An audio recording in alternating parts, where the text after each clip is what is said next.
오늘 우리가 은혜 받을 하나님 말씀 요한복음 8장 12절부터 20절까지의 말씀 다 함께 봉독합니다. 시작.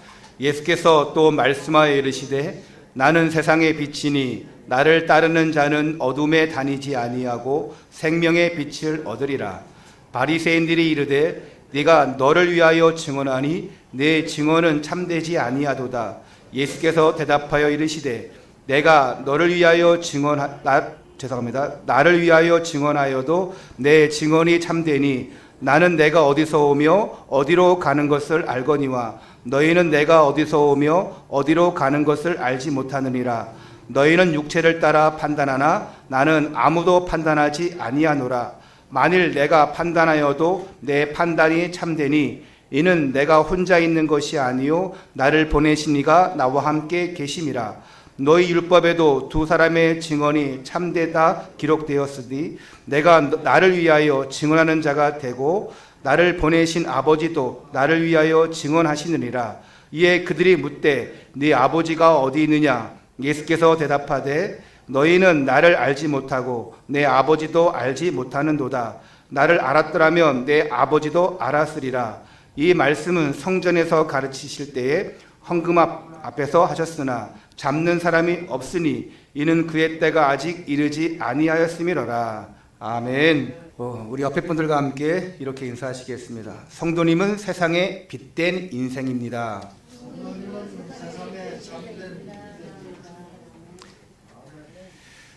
저와 여러분들은 빛된 인생으로 부름받았습니다. 빛은 밝히는 것입니다. 그리고 빛은 전하는 겁니다. 오늘도 주시는 말씀을 통해서 새로운 깨달음과 또한 은혜를 받고 새로운 출발되는 시간 되시기를 축원합니다. 한국 교회가 8, 90년대에는 좀 부흥의 시기였습니다. 특히 80년대 초부터 90년대 중반까지는 참 많은 부흥의 역사들이 일어났어요. 또 선교 강국으로 가는 시기였고 많은 목회자들이 또 선교사들이 배출되는 시기였습니다. 그런데 이 부흥기에서 침체기로 들어선 지가 좀 꽤 된 것 같습니다. 2000년대에 들어오면서 점점 밀레니엄 시대가 되면서 교회가 줄어들고 있어요. 교회가 줄어든다는 것은 이렇게 목회자가 배출 안 되는 것이 아니라 교회를 세우지 않거나 또한 교회를 세웠다가 폐쇄되는 교회가 많다는 것입니다. 또 올해 코로나 때문에 교회뿐만 아니라 많은 성도들이 힘을 잃고 있고 예배를 잃어가고 있습니다. 성도는 예배드리지 않으면 말씀 속에 있지 않으면 믿음을 잃어갑니다. 사랑하는 연인이 있다. 자주 만나야 됩니다. 통화도 해야 되고 그래야 돼요. 그렇지 않으면 멀어집니다. 그러면 나중에 깨지는 거예요. 하나님과 자주 만나야 됩니다. 소통해야 돼요. 말씀, 기도 속에 있어야 됩니다. 한국 교회가 한 5만 개 이상 교회가 있습니다. 그런데 매년 3,000개 정도의 십자가가 내려온대요. 교회가 문을 닫는다는 것이죠. 그리고 매년 2,500개의 교회가 새롭게 생긴다고 합니다. 그러니까 평균 500개의 교회가 줄어드는 것이죠. 어느 그 단체에서 무종교인을 대상으로 해서 설문조사했는데 만일 종교를 갖게 된다면 어떤 종교를 가지고 싶은가라는 물음에 1위가 어딜까요? 무슨 종교일까요? 1위가 불교입니다. 2위가 천주교예요. 개신교가 3위였다고 합니다. 창피한 노릇이죠. 또 실제로 지금 교회도 줄고 있고 성도도 줄고 있고 한국 기독교 인구가 반 정도로 줄었다고 보면 돼요. 또 이런 경향은 젊은 층으로 내려갈수록 더욱더 심화되는 것을 볼 수 있습니다. 아이들도 보면 어릴 때는 엄마 따라오든지 주일학교 와서 재밌게 하든지 뭐서 나오는 것 같은데 고등학교, 대학교, 청년 가죠? 그러면 교회 재밌는 게 없거든요. 하나님 말씀이 재밌어야 되는데 말씀의 은혜를 받고 그 속에서 정말 은혜를 받아야 되는데 그것이 계속 없다 보니까 어떻게 됩니까? 나중에는 교회가 재미없는 거예요. 그리고 교회에 얽매기 싫은 거예요. 그리고 세상으로 돌아갑니다. 물론 원래 모습으로 돌아가는 거라고 할 수도 있겠어요. 근데 우리의 원래 모습은 그게 아닙니다. 우리의 원래 모습은 하나님께 돌아가는 것입니다. 하나님의 형상을 잃어버렸다면 하나님께로 돌아가는 것이 원래 돌아가는 거예요. 불신자로 돌아간다. 그것은 원래 돌아가는 것이 아닙니다. 우리의 모습은 하나님께로 하나님 형상을 회복하는 것입니다. 사단이 제일 좋아하는 게 뭡니까? 사단에게로 돌아가는 거예요. 세상으로 돌아가는 것입니다. 또 TV, 영화를 보면 교회는 부정적으로 많이 나와요. 불교에서 하는 그런 템플 스테이션 같은 거, 또 어떤 결혼식 장면이나 아니면 멋있는 장면 나올 때 그 성당의 예쁜 모습들을 그려주고, 그러면서 또 어떤 보면은 성호를 그으면서 그런 게 멋있게 보이기도 하고, 그런 불교와 캐톨릭을 더 부각시켜줘요. 교회는 안 좋은 모습만 보입니다. 그러면서 이런 말도 있습니다. 예전에는 교회가 세상을 걱정했는데 요즘은 세상이 교회를 걱정하고 있다. 이런 자조 섞인 말도 나오기도 합니다. 왜 그렇습니까? 이렇게 된 이유가 뭡니까? 바로 교회가 가지고 있어야 될 본질적인 사명을 놓치고 있기 때문입니다.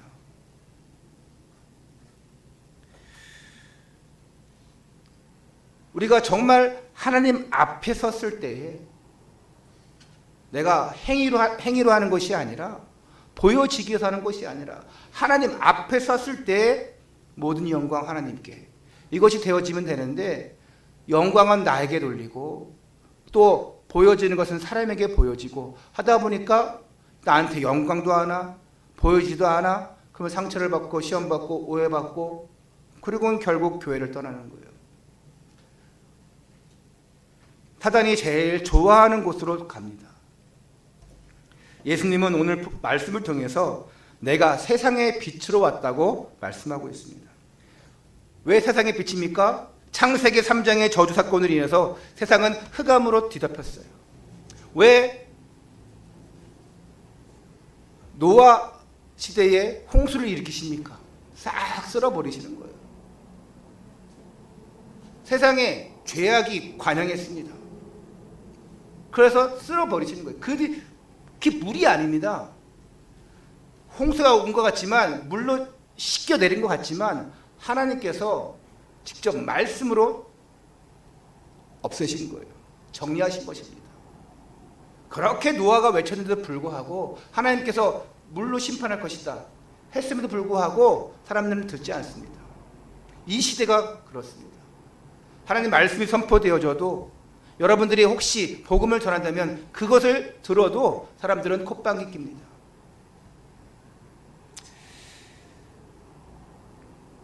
하나님을 떠난 그 순간부터 세상은 어둠에 잡히게 되었습니다. 사단이 주름 잡았습니다. 그래서 교회가 가지고 있어야 될 본질적인 사명은 그 어둠의 현장 속에 빛을 밝히는 거예요. 그냥 빛을 밝힐 수가 없어요. 우리는 빛을 가지고 있지 않습니다. 예수 생명의 빛을 밝혀야 됩니다. 예수님 자체가 생명의 빛이기 때문에 예수 가진 자가 생명의 빛을 전할 수가 있습니다. 이제 성탄이 다가오고 있습니다. 성탄절이 어떤 때입니까?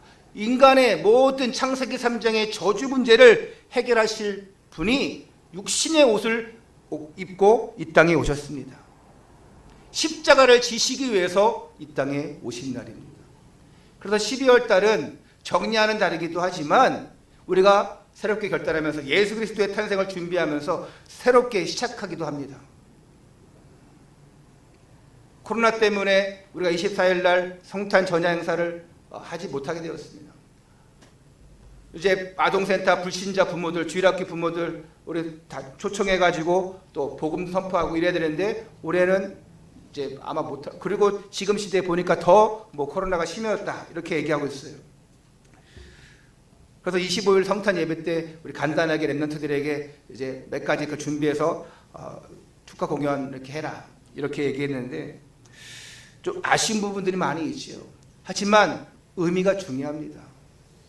세상은 지금 보니까 코로나 때문에 성탄 분위기도 안 나요. 12월 달 들어서면 곳곳에 트리가 있고 또 뭐 물론 형식이지만 성탄 노래도 나오고 뭐 이래야 되는데 사람들이 무감각해 버렸어요.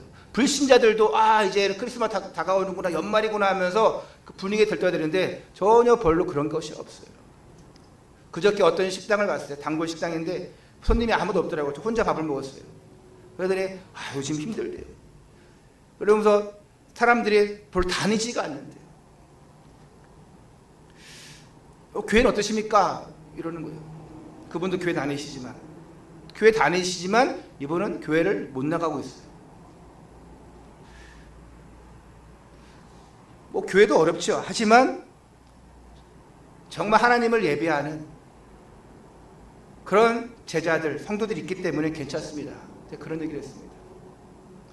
교회가 어려운데 성도들이 없어서 힘들어요. 성도들이 예배를 안 나와요. 그런 얘기 할 필요 없어요.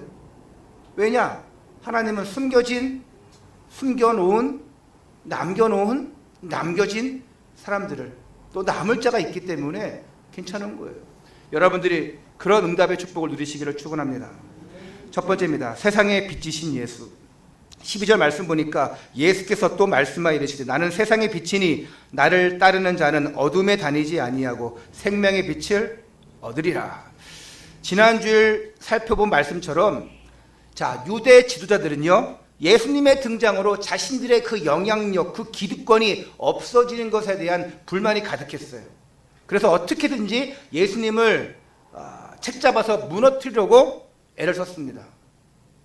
그래서 어떻게 했습니까? 함정을 파놓지 않습니까? 때마침 그 가늠한 여인 그 사건을 통해서 예수님을 모함하려고, 곤란에 빠뜨리려고 책잡아서 잡으려고 합니다. 이때 예수님은 뭘 보여주신 거예요? 예수 그리스도는 모든 죄를 용서하시는 참 하나님이심을 보여주신 것입니다. 오늘 본문의 말씀을 통해서도 예수님이 누구신지에 대해서 아주 우리에게 잘 말씀해 주고 있어요. 예수님은 누구십니까? 세상의 빛이십니다. 우리가 살펴보고 있는 요한복음 7장 넘어서 8장, 이것은 초막절과 관련이 있습니다. 예수님이 초막절을 맞이해서 예루살렘에 가셨어요. 거기서 말씀을 선포하십니다. 초막절에는 두 가지 행사합니다. 첫째 행사는 뭐냐? 실로암 연못에서 물을 길어다가 번제단에 붓는 의식이었습니다.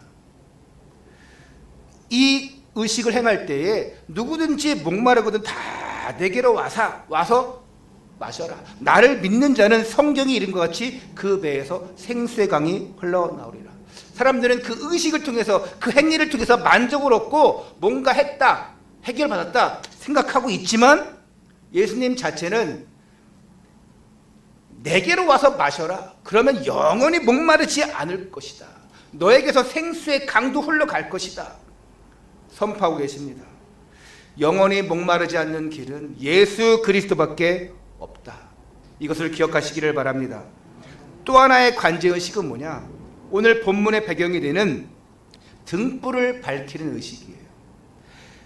초막절에는 또 뭐하냐? 성전 안에는 여인의 뜰이 있어요. 그 여인의 뜰에는 내 모퉁이에 거대한 촛대가 있습니다. 그 촛대에 불을 밝히는 행사랍니다. 그리고 초막절 마지막 날에는요, 계속 그 불을 밝히고 있다가 초막절 마지막 날에는 사람들이 춤을 추고 또 하나님을 찬양하고 그 절기를 지키며 마무리했습니다. 그러니까 이 의식을 거행하는 이유가 뭐냐? 이스라엘 백성들이 광야길을 갈 때에 하나님은 그 길을 어떻게 인도했습니까? 구름 기둥, 불 기둥으로 인도했어요. 낮에는 그 뜨거운 태양빛에 구름으로 우리에게 그늘 막아 주시고 시원하게 인도했습니다. 밤에는요 불기둥으로 인도해 주셔서 춥지 않게 인도해 주셨어요.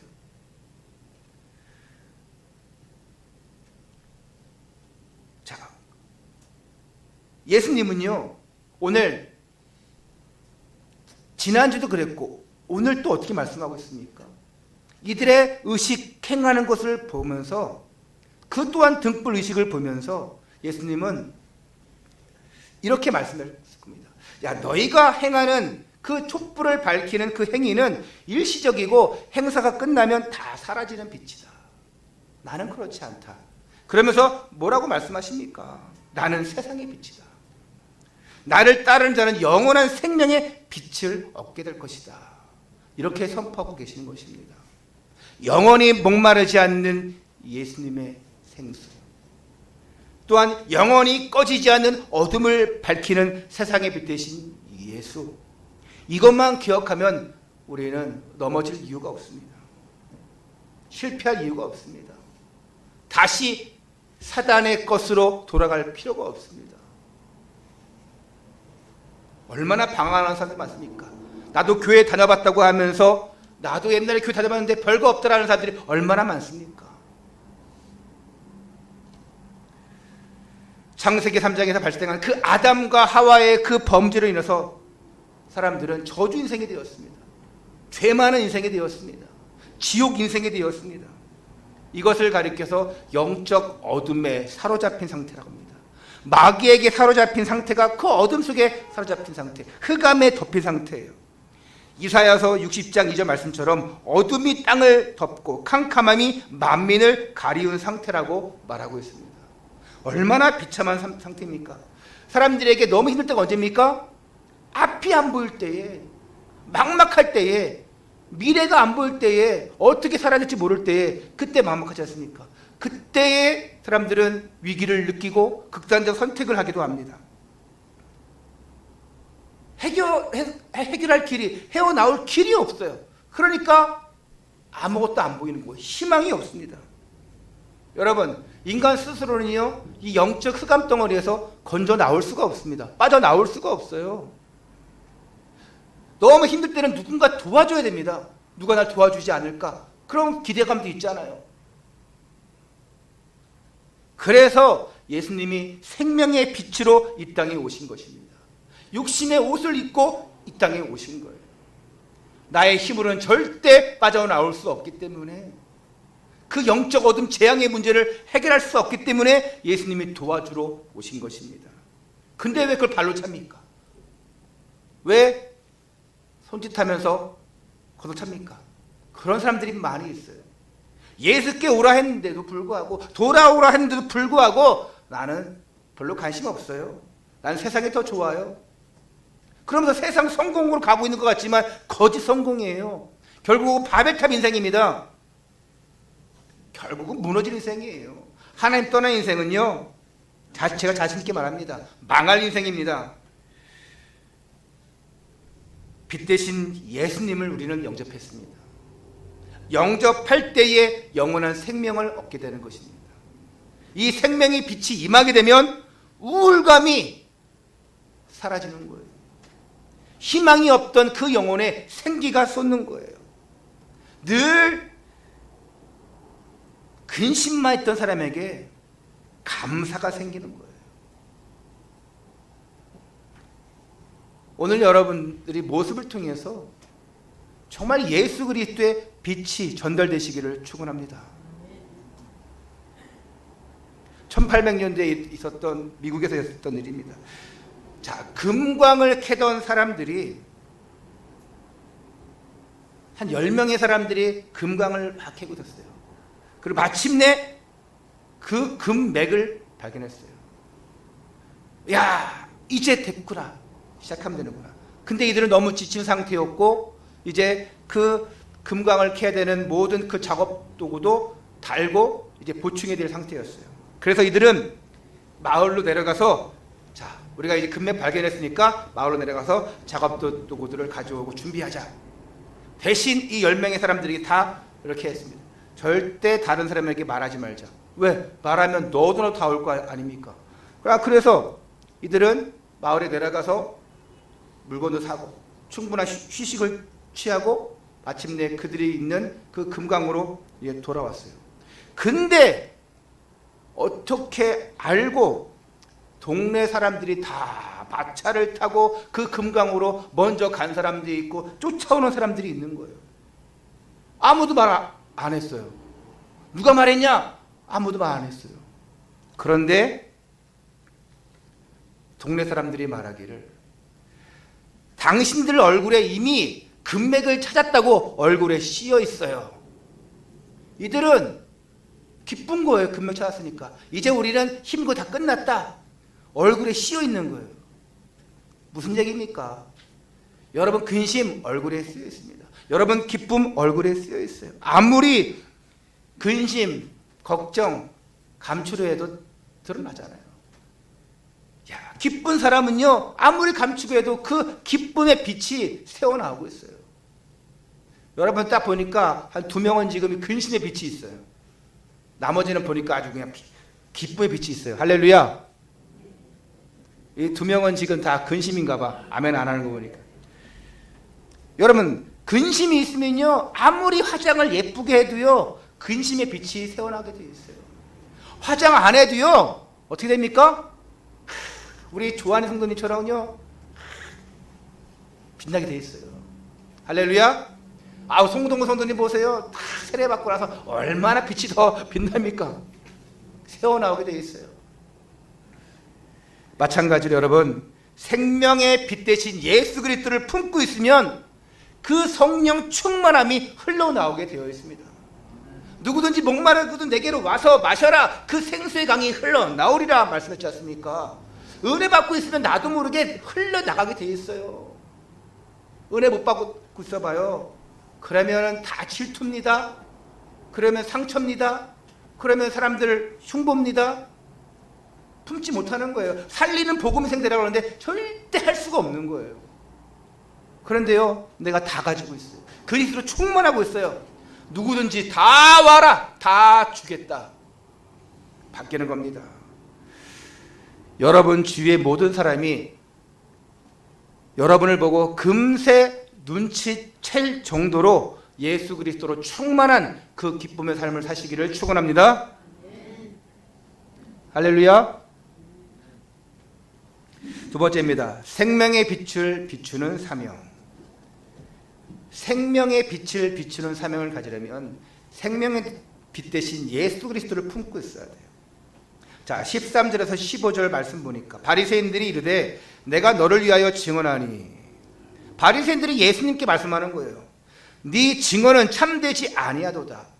예수께서 대답하여 이르시되 내가 나를 위하여 증언하여도 내 증언이 참되니 나는 내가 어디서 오며 어디로 가는 것을 알거니와 너희는 내가 어디서 오며 어디로 가는 것을 알지 못하느니라. 너희는 육체를 따라 판단하나 나는 아무도 판단하지 아니하노라. 자, 나는 세상을 살리는 빛으로 오셨다. 이 말씀 영적 메시지를 선포하자 그 자리에 있던 바리새인들이 바로 반론을 제기합니다. 어떤 반론입니까? 예수님이 다른 증인들이 없이 그 증거도 없이 자기 자신을 메시아라고 증거하고 있다고. 그렇기 때문에 율법적인 효력을 지니지 못하고 있다 이것입니다. 그렇기 때문에 인정할 수 없다 이렇게 얘기하는 거예요. 당시 유대 사회에서는요 어떤 문제에 대해서 자기가 얘기한 것에 대해서 인정을 받으려면 최소한 2-3 사람의 증언이 필요했습니다. 그 율법이 정한 기준이에요. 바리새인들이 얼마나 율법을 잘 따릅니까? 그런데 예수님이 스스로 세상의 빛이라고 말했지만 증인이 없다는 거예요. 그걸 증언해 줄 사람이 없다는 거예요. 본 사람이 있어야지. 믿는 사람이 있어야지. 그러니까 없는 거예요. 예수님 혼자만 말하고 있다는 거 이렇게 얘기하는 겁니다. 이런 바리새인들의 의증을 아시고 예수님은 본문 17절 18절에 이렇게 얘기합니다. 자신과 자신을 보내신 아버지가 자신을 위하여 증언하시기 때문에 이미 율법의 조건이 다 충족되었다는 것을 강조하는 거예요. 아버지께서 아버지 자신을 위해서 증언하고 있는 것이다. 즉 예수님이 하나님으로서 자신을 또한 증거하고 있다고 말씀하고 있는 거예요. 그러자 그 바리새인들은 네 아버지가 어디 있느냐 이러면서 비아냥거립니다. 여러분, 이런 바리새인들의 반응을 보면서 혹시 여러분들이 전도했을 때에, 복음 전했을 때에 받아들이지 않는 사람들 생각나십니까?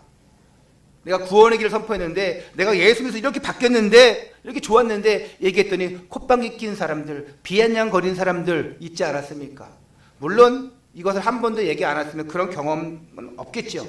근데 여러분들이 이 사실을 전했는데 비아냥거리고 무시했고 콧방귀 낀 사람들 분명히 있었을 거예요.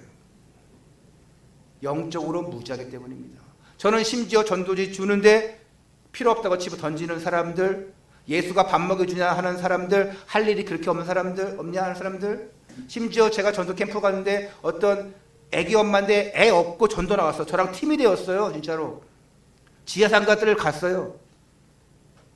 그런데 뭐라고 하느냐, 그 애기 없고 전도하는 모습을 보고 그 상인이 뭐라고 그러냐, 가서 애나 키우라고, 잘 키우라고 이렇게 얘기하는 거예요. 할 일이 그렇게 없냐, 애 없고 이렇게 얘기하는 거겠지요. 그분이 할 일이 없어서 그렇겠습니까? 전도를 하고 싶은데 애는 어리고 거기서 애기가 없고 나오는 거예요. 여러분 그런 경험 있습니까? 여러분 젖먹이 어린 애가 있는데 일을 나가야 돼. 그럼 어떻게 합니까? 근데 두고 올 수 없어. 애를 업고 가서도 일하잖아요. 그게 엄마의 심정 아닙니까? 돈은 벌어야 되는데 세상 일도 먹고 살려고 그렇게 애기 업고 나가서 일하는데 생명 살리러 가는데 모르니까 비아냥거리는 거예요. 여러분, 내가 다시 내가 애를 갖는다. 다시 애를 낳는다. 애 없고 전도하시길 축원합니다. 조영희사님 아멘 하셔야죠. 우리 렘넌트들, 내가 애 낳고 전도하겠다. 시간 없다. 난 애 키워야 돼요. 뭐 해야 돼요? 그런 핑계 대지 마세요. 우리 박은진 선생님 다시 애를 낳는다 하시기 바랍니다. 그렇게 아멘 해야죠. 계획이 있으신가 보네. 그러면서 예수님이 이런 영적 무지한 바리새인들의 모습 보면서 15절에 이렇게 진단하십니다. 너희는 육체를 따라 판단하나 그랬습니다. 너희는 육체를 따라 판단하나. 예수님 뭐라 합니까? 나는 아무도 판단하지 아니하노라. 그렇기 때문에 이런 영적 무지로 인해서 어느 날 갑자기 닥쳐오는 그 영적 문제, 정신적 문제, 육신의 문제 대처하지 못하는 거예요. 나한테 갑자기 왜 이런 일이 생기는 거야? 내가 무슨 전생에 죄를 지어서, 내가 무슨 문제를 지어서 내가 착하게 살았는데 해도 안 끼쳤는데 하면서 해결 방안을 알지 못하니까 유리방황하는 겁니다. 이런 불신자에게, 이런 무지한 자들에게 예수 생명의 빛을 비추어야 될 사명이 저와 여러분에게 있는 줄 믿으시기를 바랍니다. 마태복음 5장 14절 16절에 이렇게 말합니다. 너희는 세상의 빛이라. 산 위에 있는 동네가 숨겨지지 못할 것이요. 빛이 많으니까 산 모든 곳에 빛이 많은 거예요. 사람이 등불을 켜서 말 아래에 두지 아니하고 등경 위에 두나니 이러므로 집안 모든 사람에게 비추느니라. 이같이 너희 빛이 사람 앞에 비치게 하여 그들로 너희 착한 행실을 보고 하늘에 계신 아버지께 영광을 돌리게 하라. 이게 우리 사명입니다. 에베소서 5장 8절에도 보니까 너희가 전에는 어둠이었더니 이제는 주 안에서 빛이라. 빛의 자녀들처럼 행하라. 할렐루야. 빛의 자녀처럼 행하라. 베드로전서 2장 9절에도 너희는 택하신 족속이요 왕같은 제사장들이요 거룩한 나라요 쭉 말씀하시면서 그의 귀한 빛에 들어가게 하시니 아름다운 덕을 선포하게 하려 하심이라. 우리에게 사명을 말씀하고 있습니다. 해야 될 것을 말씀하고 있어요. 그게 바로 미션입니다. 빛의 자녀들처럼 행하라. 그 아름다운 그 빛을 선포하라. 빛의 가장 큰 특징이 뭡니까? 어둠을 물리치는 거잖아요.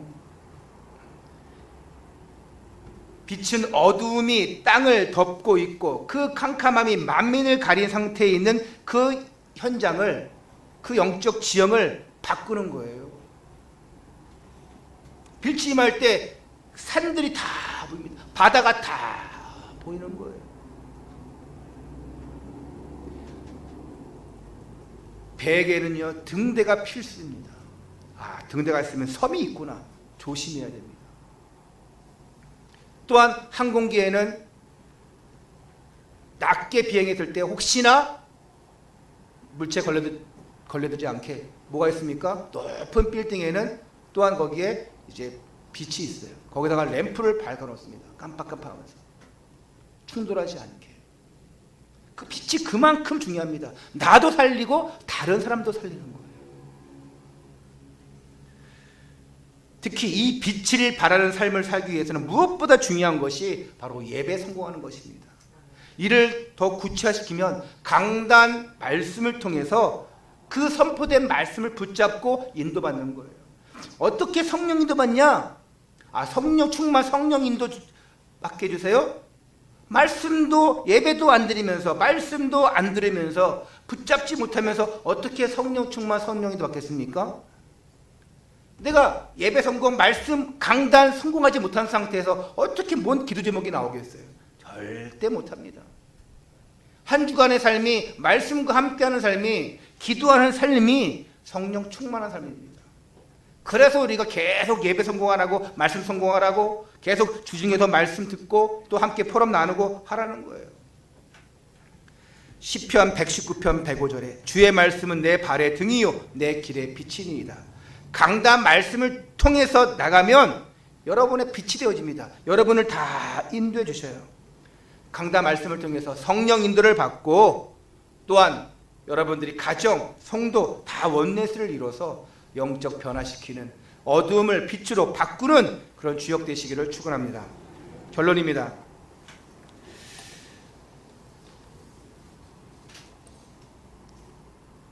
자, 평소에 전도에 열정이 있었던 한 집사님이 연세가 들어서 이제 소천하게 되었습니다. 장례식장에 장례식을 치르고 이제 장지를 향합니다. 그 장지를 향할 때 친지와 지인들, 교인들 다 함께 버스를 타고 가고 있었어요. 근데 갑자기 그 고인이 된 집사님의 목소리가 스피커를 통해서 나오는 거예요. 깜짝 놀라는 거죠. 그 목소리 알고 있는 사람들은 그 아무개 집사님이신데? 그 목소리에 깜짝 놀라서 다 귀 기울이고 있는데 내용이 다음과 같았습니다.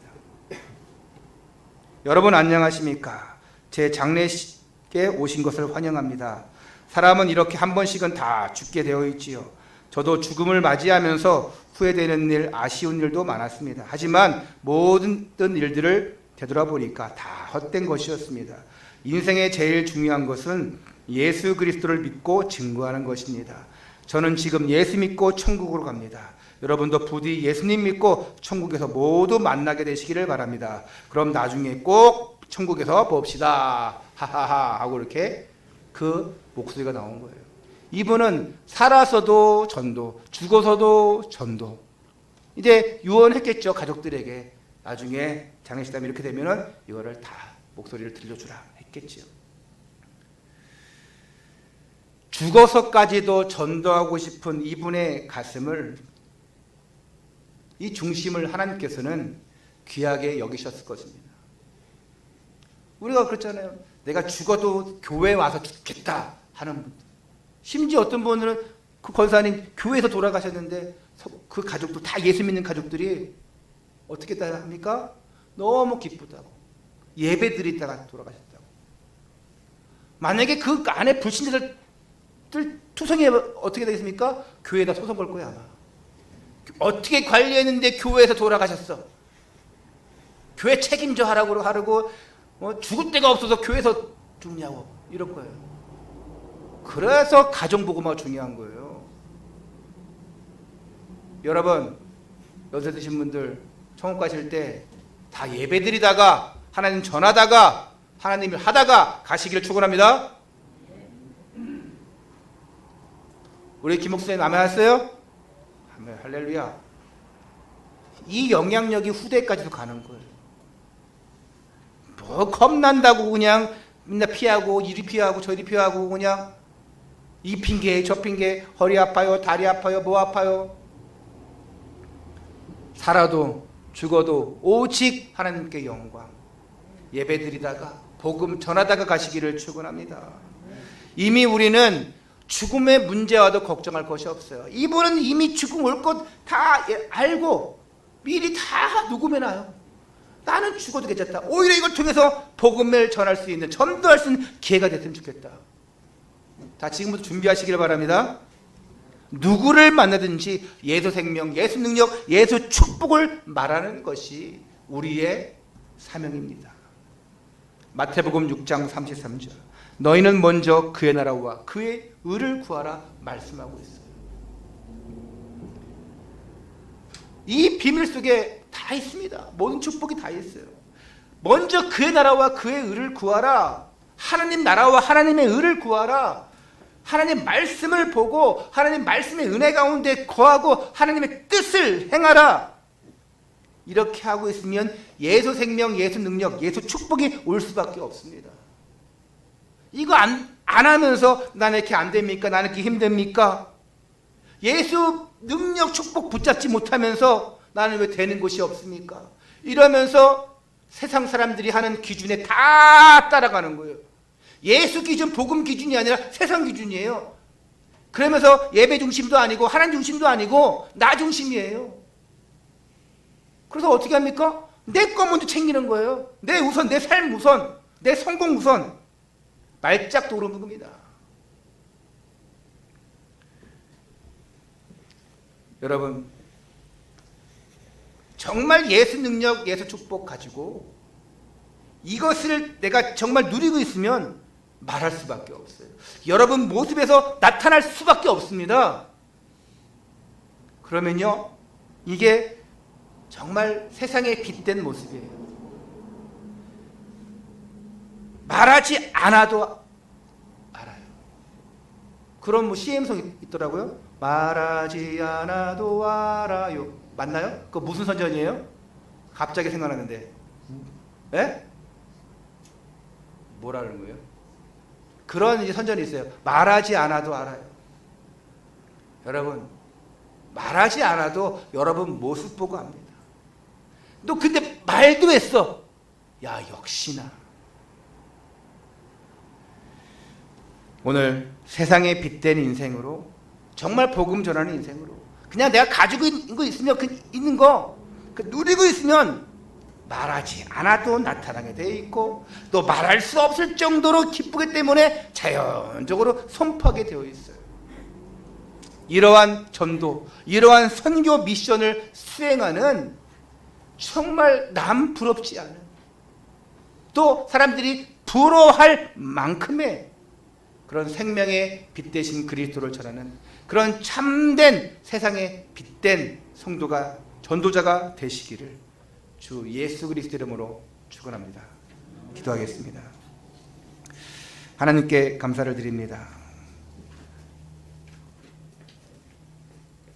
예수님이 어디서 왔다가 어디로 가는지 알지 못하고, 내가 어디서 왔다가 어디로 가는지 알지 못하는 불신, 영적 무지의 인생이 아니고, 이제 하나님은 나를 위해서 오셨고, 나를 위해서 죽으셨고 부활하셨고, 지금 성령으로 나와 함께 하심을 알게 하시고, 내가 원래 하나님의 영상을 찾고 회복되어지고 하나님의 일들을 감당할 자로 부르셨음을 깨닫게 하시고 이 땅에서 살아가게 하시는 것 감사를 드립니다.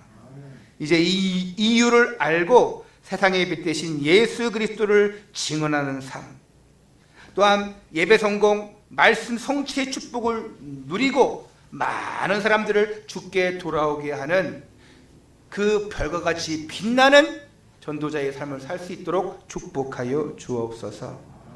오늘 많은 성도들이 예배 참여하지 못했지만, 그들이 어딘지 모르지만, 또 그들 중에서 이 시간 유튜브 실시간 예배로 참여하는 성도들도 있는데, 하나님, 이들이 집중해서 말씀의 은혜를 받게 해주시오.